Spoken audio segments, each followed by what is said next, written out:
Welcome to the Debt to Financial Freedom podcast. I'm your host, Victor Lagos, and the founder of Lagos Financial. I've been in the finance and lending industry for 16 years, and I've personally made financial mistakes and learned from them. I started this podcast to share stories and lessons on my own journey and to share insights that may help others on their journey. And I interview people that I've connected with that share the same values and mission to help others create financial freedom. My goal with this podcast is to share raw, honest, transparent, and helpful stories that you can relate to and inspires you to take control of your finances and only have debt that brings you closer to financial freedom.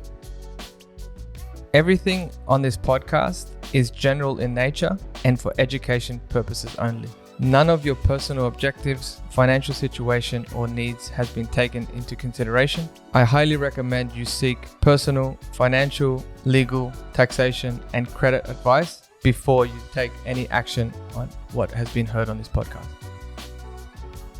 Welcome to episode 5 of the Debt to Financial Freedom podcast. I'm your host, Victor Lagos.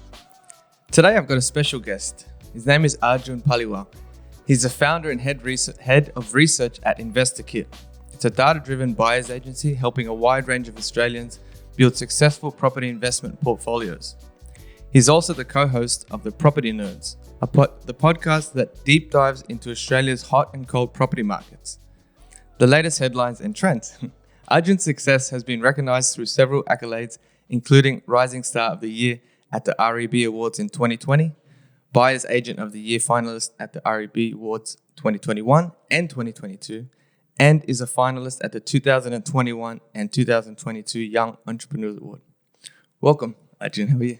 Thank you, mate. I'm well, and I still get a kick out of having the word young on the entrepreneur thing. So I don't know how long I can hold that title for, but I'll take it. Well, you told me you're 30 years old. I think you're still pretty young. Yeah, look, it depends on who you talk to. Yesterday, I was fortunate to be at a Snoop Dogg concert. And my good mate brought his niece and nephew, and they were 16 and 18. And so having them talk to me about life and what they're into and not into kind of made me feel a bit old. Bit old, yeah. Did you bring up property with them? Oh, look, we talked about some property. Wasn't as much of the talk. I think we talked about uni versus no uni. We talked about street smarts versus, study smarts and that sort of stuff that you get into some random conversations. We talked about, certain social profiles. Are they cool, not cool? So it was pretty fun. I bet they're big TikTok users. Yeah, look, I think everyone's starting to get into it now. Even I've turned a page and, flicked a few scrolls up and down to see what's happening. I'm about to get on TikTok. I'm a bit afraid of going down that rabbit hole, to be honest. It's so much information out there. YouTube is already hard enough for me, but I think TikTok's just another game. Look, I just wanted to say Joe Tucker is the one who introduced us. He was on episode 2 of the podcast. I met Joe through Steve Palisi from Palisi Property, who I work really closely with. How do you know Joe Tucker? Oh, look, Joe has been someone who's been kind enough to reach out over the last couple of years on his journey towards becoming a buyer's agent and growing as a buyer's agent. And I've just been someone who wants to offer tips, insights to anyone who goes on that journey. And that's been our relationship to date. So he's been a great guy who's connected, and I've done my best to share insights and thoughts on what can help him whilst he's on his journey. Awesome, yeah. And yeah, that's been. Did you guys study to be buyer's agents at around the same time? No, not at all. I've been doing it for much longer, so close to 5 years. And so as a result, you get the opportunity on my side to learn from those who've been doing it for 5, 10 years and more, but then also to help those in the earlier parts of the journey. So yeah. Yeah. Well, this is why I started the show, really to help people on all ends of the spectrum.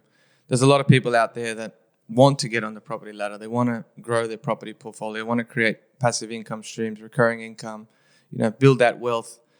But some of them just don't know, where to start or what's required or what are some of the lessons they can learn from people like yourself so that they can get on sooner and I guess not talk themselves out of it, So I really wanted to ask you, I guess, a little bit about your personal and professional story. Like what led you to be a property investor, because you are one as well, and starting InvestorKit Buyer's Agency? Property investor, it's a story that changes sometimes depending on, I guess what comes up from the core memories. But the first memory that always comes up to me is my dad, and both for good and bad reasons. So the good reason is him having some moves that he made in the younger years, being open to talk about it, and the dining table discussions of what he got and where that is today. Then the second thing is, and I think the more motivating factor was all the places he'd drive by and said, I could have bought that. That would have been something I did. I went for this. Your mother said no. I swear exactly the same my parents. But I think I was also a bit of a cop-out because he didn't end up taking action. Some of the guys of that generation love to blame the other half. But from that aspect of things, because of all his moves he didn't take, was actually my biggest motivator to take certain moves. And so he actually was also a positive influence in pushing me. Because he kept bringing those stories, not in a way to make me feel bad for him or go, oh, Dad. Yeah, it was more so to go, well, hey, you don't make that mistake. And that's been a big philosophy of mine. When I can, I will, rather than when it's good. Yeah, I like that. Okay. Where did your parents come from originally? Indian by background, born and brought up there, and then they moved over to New Zealand. So I was born in New Zealand through them moving over. And from there, I've been, in Australia now, coming close to 12 years or 13 years. You don't really have that stronger New Zealand accent. I haven't asked you to say the word six. Or Look, I think why it doesn't come up as heavy in probably my space of things is I had a bit of a confused childhood in terms of accents around the house. I had my dad, who was obviously Indian was the first language, but then he's very much a chameleon. He'll go in and fit in where he needs to fit in. So trying to hear him say the bro, the mates, and all that sort of stuff was one confusing factor. My mum was, pretty well spoken and didn't have too heavy of an Indian accent.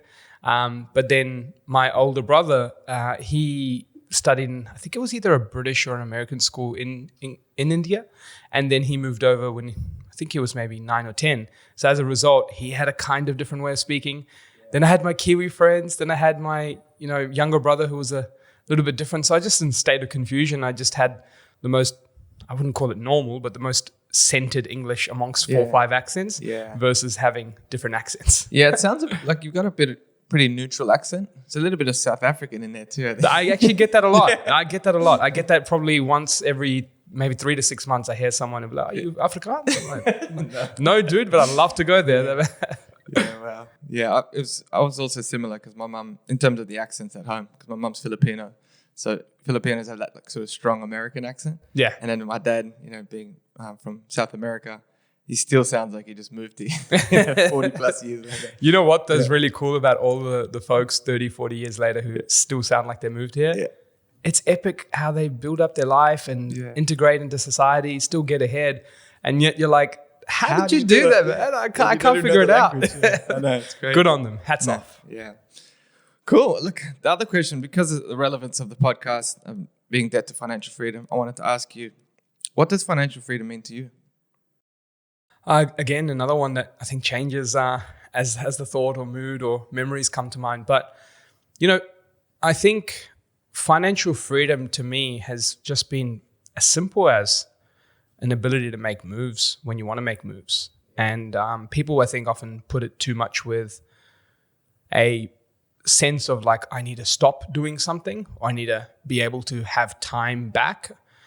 Most people who get to financial freedom using investing or business or whatever it may be had to have gotten there with a sense of work ethic and or patience and or resilience that allows them to be so pushed that they probably can never switch off. That's my gut feel for most that I know, have met, and myself. And so I've never kind of looked, maybe I did in the past, but not now, as financial freedom as the switch off or, take my time back and grab a coconut and chill out somewhere. And if that's you, go for it. But I'd rather look at it from a perspective of just call it as simple as making moves when you want to make moves. And by moves, it could be an investment, could be helping a friend out, could be traveling, could be whatever. But I say moves more in the sense of a very hard and fast decision, not so much I want time back to chill. Yeah. It's just giving them options that if they want to do something, they can. They don't have that restriction to say, one day when I have the money. Yeah, exactly. Or when I have the time, right? Exactly, but they can, yeah. Because it's true, you never really switch off. You can, but that's when you start deteriorating, right? So that idea of retirement when you're in your 60s on the beach. It's a good story, man. You made me think of a story, actually, a gentleman I met in the bank. That was a previous career of mine. And I was at Surrey Hills, Commonwealth Bank. There was a branch that I was managing. And a dude comes in, he's like maybe in his 60s. and still very young, fit. He comes up to me and says, while we're going through his accounts, he's like, hey, I do this. I think he's in the share trading space and actually just trading. And when I spoke to him about what he was getting up to, he said, oh, look, golf and a lot of it. And he emphasized a lot of it. And I was like, why do you say it that way? He's just like, oh, well, we've got an interesting story to share with you. I had 4 or 5 mates of mine that would regularly come golf, all in our 60s and 70s. And as time went on, a few guys stopped playing. And then as the months of them stopped playing, body deteriorated. One mate passed away. And then another mate passed away. And then I was trying to think of, the small thinking of my mind was a certain disease or something came up. But then the most common thing in all the themes was just not stop playing golf, right? So the activity there was a big part of it. And so whether that's physical, mental, yeah, totally. Just the shutting off later parts of life, probably not the best idea. Yeah, wow. Look, I think many people can, would probably know someone that's been in a similar situation. They watch their parents deteriorate at older age, and whether they have financial freedom or not. So I think it's always good to have something that you're working on, working towards, being involved in, and keeping that mind going, keeping the body moving. So for me, when I look at financial freedom, it is definitely about having those options to choose, make moves when you want to move. But I have a theory that if you can sort your finances out, where your income that you're generating from recurring income, not from you having to work, and that's enough to cover your expenses, that you can then free yourself from that burden of survival, right? Where I need to earn to pay to provide for my kids and whatnot. And once you're there, or even on the way there, because if you're on a pathway there, you're already sort of in that financial freedom mindset, right? But say you do get to that point, you get to do what you want to do without having to work. But it doesn't mean you won't work. It just means you don't have to. So then all of a sudden, you can work on things that you're passionate about, because people really enjoy certain things. You can ask anyone, whether it is sport like playing golf, or whether it's spending quality time with their family, or whether it's traveling, or more importantly, like what's the project or passion that they have to make the world better than how they found it. Because it's not like the world is good. Like, don't get me wrong, I believe that there's a lot of positivity in this world, but there are certain things that need improvement, a lot of things, right? But it's going to come from the people. It's not going to come from the government. The government will always do their piece, but people are going to come together, collaborate, and work on things together that make the world better. But when you're in survival, you lose that creativity and that focus to get things done, because you're worried about, So that's where I think financial freedom is so important, and why I want to help more people get to that. Yeah, it's a good point. I almost think of the word that keeps coming up to mind is outsource. So once you get to a certain point, you're outsourcing your survival to not have to, have that as your main to-do or your main focus, and because it's just taken care of. And then as you start to climb up, the chain of success or ladder of success, then you start ending up outsourcing more parts of your life, and you get that focus and clarity of where you want to put it, whether it be for projects or whether it be for other things. So, yeah, I like very that. true. Yeah. Outsource, yeah. Okay, so before I ask you more about InvestorKit, I wanted to ask about property nerds. So you run this podcast with your wife, and she's a mortgage broker. Is that right? Yeah, so we run the Property Nerds podcast, and where that, I guess, journey started from or came to light was around this missing part of property data and the nerdiness of data for all the people that love all the numbers. And I feel like there was this missing part where all the podcasts were around a concept, a tip, another person's success, a strategy. And you could have different podcasts or different things for what you vibe or believe in, but there wasn't really a podcast out there for the property numbers, the property data, facts, what's actually happening. That's where I felt, hey, there's an opportunity here to give people what they want or what they might be missing. But at the same time, it's what we're very passionate about and where we know we can make a very big difference. So that's been great. I've been able to involve a lot of my team in terms of data scientists, research analysts, junior research analysts, and myself as head of research, producing a lot of insights to be able to share with people the truth and the facts about the market. And at the end of the day, if you can empower people to make better decisions driven by data, then I just feel that they'll be in a position where they can reduce risk to some extent. Yeah, that makes sense. Well, actually, that leads me to my next question, which was, I heard that you have a monthly white paper. So what is this white paper and how can the audience access it? Yeah, so research papers, white papers, they've been a big focus of ours. Where you want to get it from, investorkit.com.au, and jumping on the white papers tab under our research section. I think we're up to 13 now. We release once a month, and to give insights on how detailed they are, they range between 40 to sometimes even 100 pages. And they focus in on a particular topic for that month. We try to make it as timely as possible. So whether it be the rental crisis and putting that to light, or whether it be Australia's housing fundamentals, whether it be a certain market or region review, or the most recent one that's coming out is Australia's infrastructure review, or the boom that's happening in infrastructure. And the key here is to zone in on a specific area and or concept and really start to unpack it, but with great detail, actual data, and fundamentals. And why that's become, I guess, such a big popular thing for us has been that we want to put people in a position where they can make the best decisions, but also more informed decisions. I think far too often the decisions are about the micro trend, a daily index or a monthly trend and change in performance and price. And people get focused on the outcome or what domain CoreLogic or REA said about the outcome without realizing how it gets there, what drives it, what's important to it, what are the different factors to focus on. So we make a lot of free resources like that by opening that up. Now, that is, if not one of the most passionate things we work on, and I personally take immense pride in, because I know that it can make a huge difference and it doesn't cost anyone anything. So if someone read this white paper and they went through 100 pages of that data, would that give them enough guidance and structure to decipher that data to make a decision on what to buy, where to buy, what price to buy for, based on their particular circumstances? Or is this where it gives them enough to sort of have an idea, but they still would need the services of, the buyer's agency, for example? Yeah, look, I think if I magically get a cookbook tomorrow, read it and think I'm a world-class chef, probably not, right?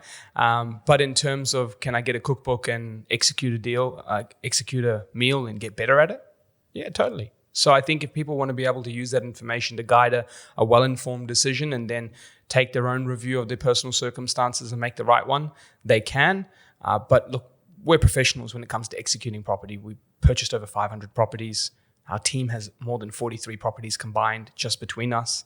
And then at the same time, we've had close to $1 billion in transaction experience from residential, commercial, and finance, right? So going to look at all of this, there's immense experience to be able to do that.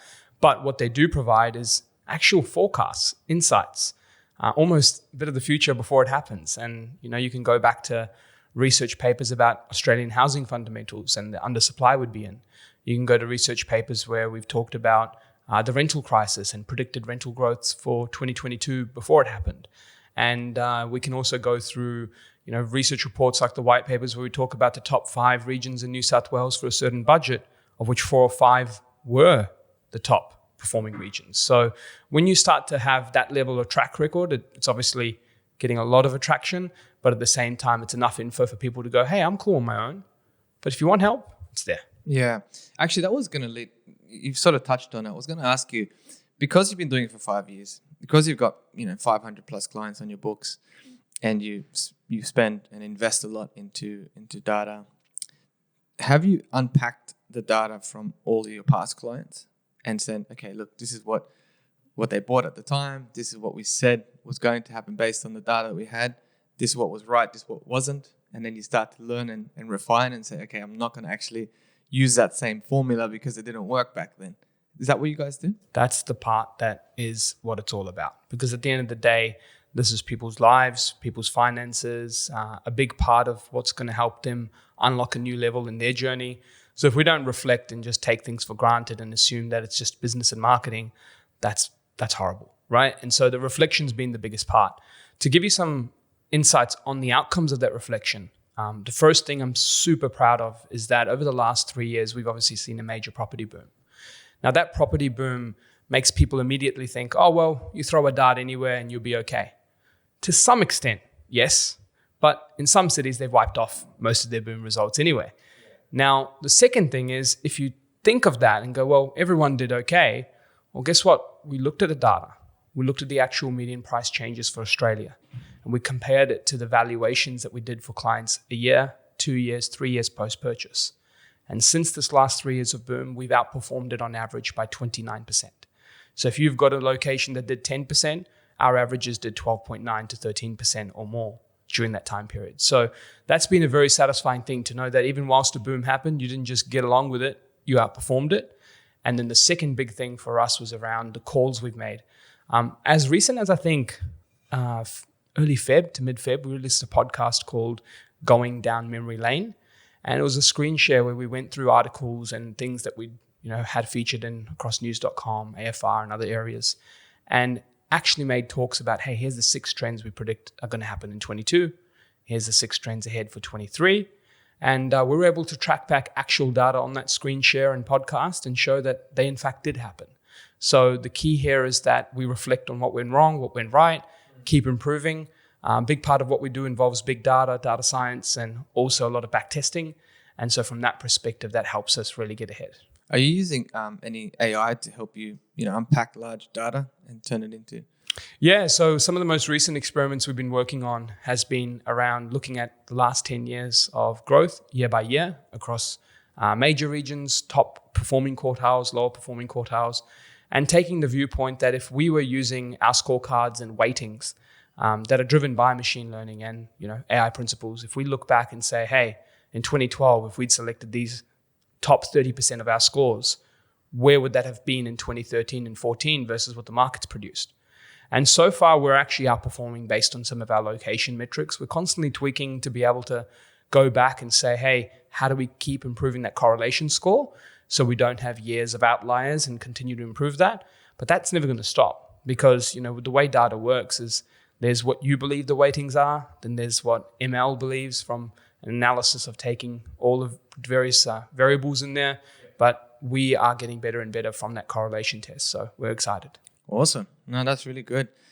I think for anyone that's listening, it sounds like there's going to be a lot of value, even if you just read the white paper. I'm sure your website has got a lot of information that can help guide people that are on that early part of their journey, or if you're a seasoned investor and you're wanting to keep growing.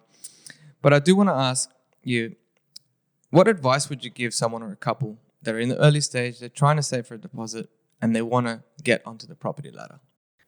My biggest tip to people would be to actually realize how little the investment is in comparison to what you may think it is.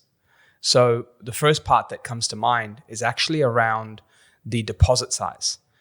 People, and I'm sure in your world you see this all the time, there's an assumption of 20% deposits.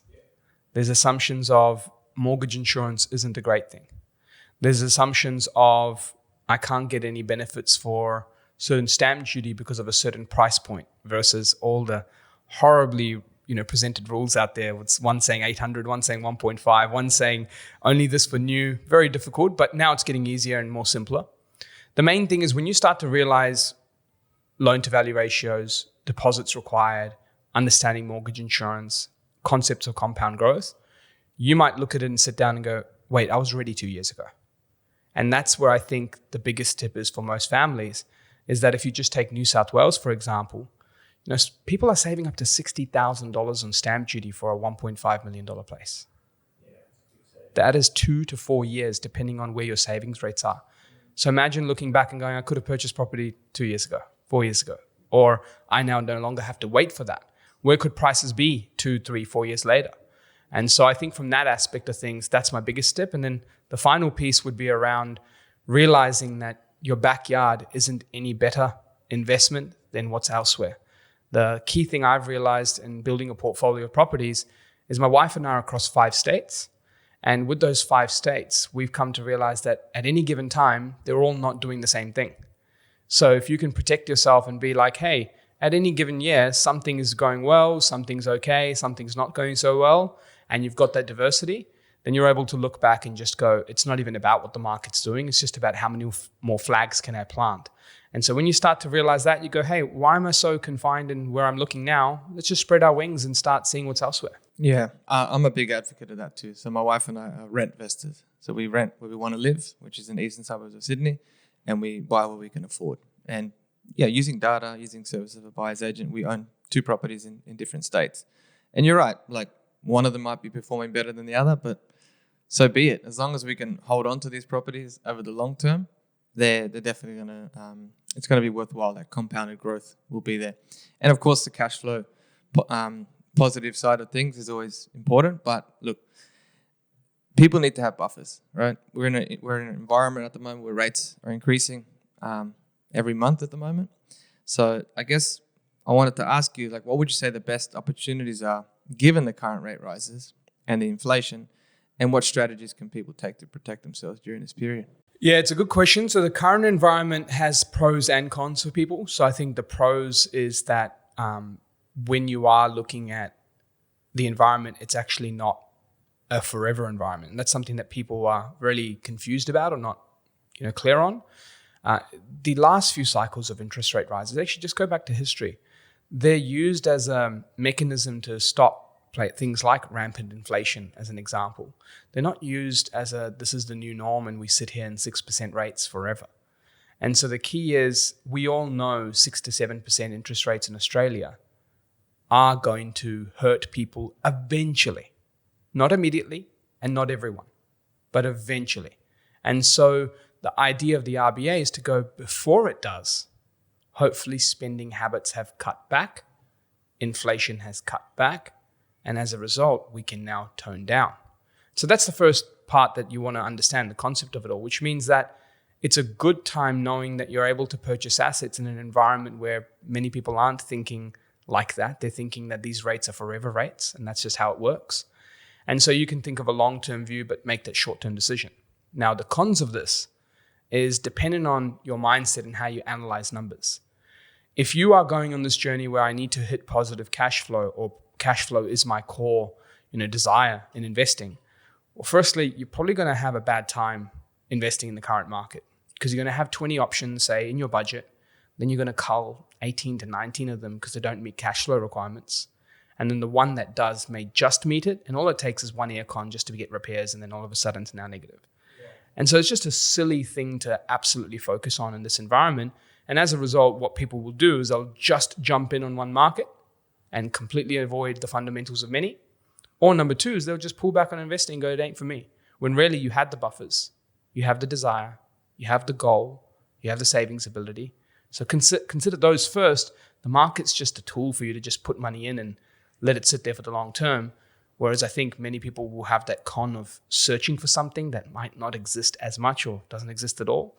And then they just get paralyzed or make bad decisions. Yeah, that's a good point. And for those of you who don't know what he means or what we mean by buffers, it's really just having a chunk of cash, whether that's savings or equity that you've extracted from one of your properties, that sits there as available money.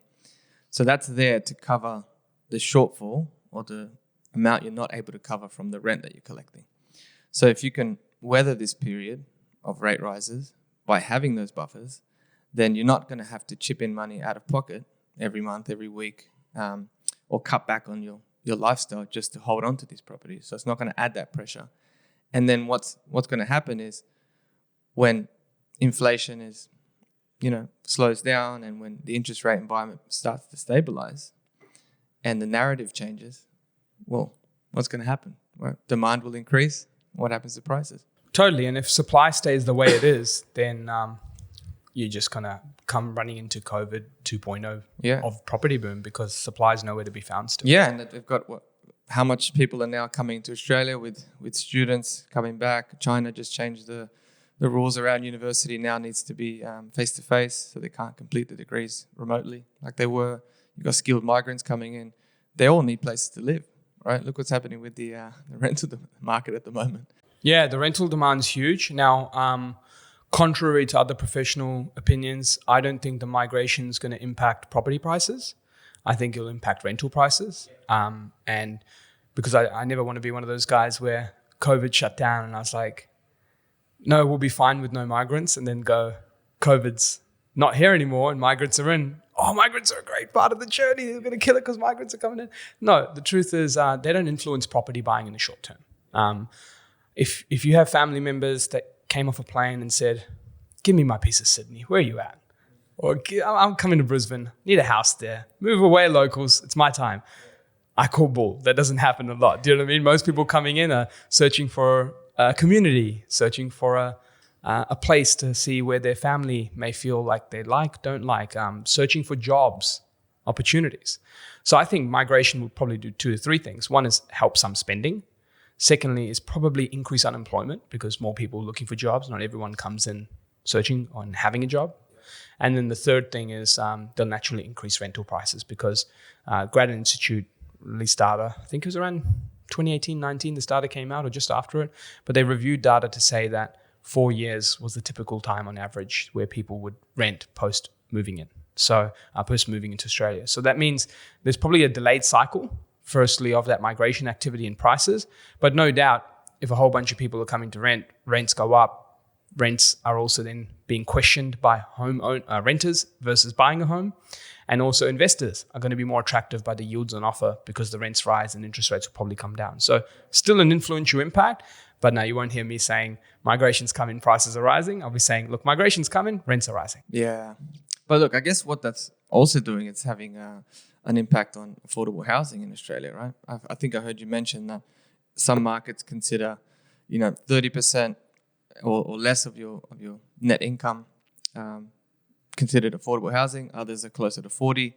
With the rates the way they are and where they're going, we're cracking over that 40% mark for a lot of people, right? Yeah, there's going to be a lot of change in that metric and how it's looking. I mean, we run a white paper in December 2021. It was called Overvalue, Undervalue. And we use a mortgage repayment to income methodology and try to then attach it to prices to see if prices would therefore have to rise by X% to equal fair value or fall by X% to equal fair value. If it was on the fall equation, it was overvalued. If it was on the rise equation, it was undervalued. And so I believe we had 18 of 25 of Australia's largest non-capital regions be undervalued in 2021 December. That has now dropped to 9 of 25. So pretty much halved. So it does mean firstly 2 things. One is there's still undervalued locations. So let's not assume that you can't find undervalued assets from an income to rents or repayments. But there is a lot of overvalue that has shifted, meaning repayments and rents for the average or median, however you want to look at it, will be difficult. But naturally, there's people who are okay above it, people who are below it. I want to make a call on maybe something more long-term in Australia, not so much now on the overvalue or undervalue. I think that the 30% is probably going to get thrown out at some point in the future. It's a global benchmark, but it's not really a global benchmark. So, what I mean by that is there are many countries, if you go across to many parts of Asia, where it's normal to be on 40%. And so I just think that we might look at it differently to go, hey, it's normal to pay a lot more rent because we have scarce housing and that's how it is. So I don't think 30% or 33% as a benchmark will be here forever. And of course, we're comparing a global city like Sydney or Melbourne, right? But when you look at other parts of Australia, we probably are at that 30% or below, right? Yeah, look, there's many below. Some still, a lot still over. I think there's variance in local incomes, but there's also variance in local prices, right? Sometimes we think because of Sydney's income being high, as a result, it must be okay for affordability. Not really. It's actually worse off, even with higher incomes, just because the prices are that much higher. And so there are places where people might have lower incomes and still have greater affordability. And that's the relative concept that we look at. And I think that's going to be probably an opportunity for many other cities to become more attractive because they're attractive in the form of their housing affordability. They're now more attractive in the fact that the globe is okay with accepting work in different locations. And then if we can continue to stay visionary with our infrastructure, our policies and so forth, then it helps create more cities. But the problem we have in Australia with that is just that political terms are probably too short and they're probably too volatile. And so no one can really focus on big long-term stuff. And when they do, they probably get axed by the time they're about to put it on the market and make it happen. So yeah, it happens a lot. I mean, they had the changes in Queensland with the where they were going to charge land tax based on your overall holdings of property across Australia. A lot of knee-jerk thinking. Just strategy doesn't seem to be a big thing there. But when you do check out the most recent white paper on infrastructure booms, there's a lot happening. It's huge amounts of infrastructure. And I think that's what people are going to miss out on over the next couple of years. Not so much from this will now tenfold pricing, but from analyzing it as part of their decision-making. I think people are just really thinking the next 12 months and interest rates, when's it go down, when's it come back up, without realizing that we're experiencing one of the biggest jobs boom and more jobs are going to be coming up after we go through this up and down unemployment shift because of all the projects in pipeline. Sounds like it's more opportunity than anything else right now. Just got to get the numbers right and get the mindset right and get obviously the right team around you and the right strategies to execute and obviously, to minimize your risks. So I have one last question I want to ask you, which is a little bit more about your personal experience. So what lessons have you learned along your personal investment journey that you would have done differently in hindsight? Differently. This is a tough one. I think that the biggest learning I've had in recent times has been the importance of an asset base. And people can sometimes go into this world of perfection about a property versus how much pool of dollars you have to form an asset base. So I'll give you an example. $2.5 million growing at 10% is $250K. $5 million growing at 5% is $250K. $10 million growing at 2.5% is $250K. So you see how life gets easier? Now, the key there is that long-term averages in Australia is between 5 and 8%.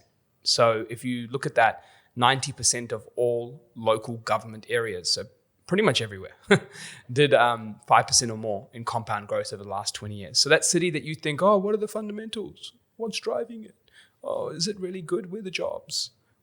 Look, 90% of local government areas, 20 years, core logic, achieve 5% or more. So whatever you may think you know about property markets, you probably don't know a lot, considering so many locations you might be easy to talk down to achieve that.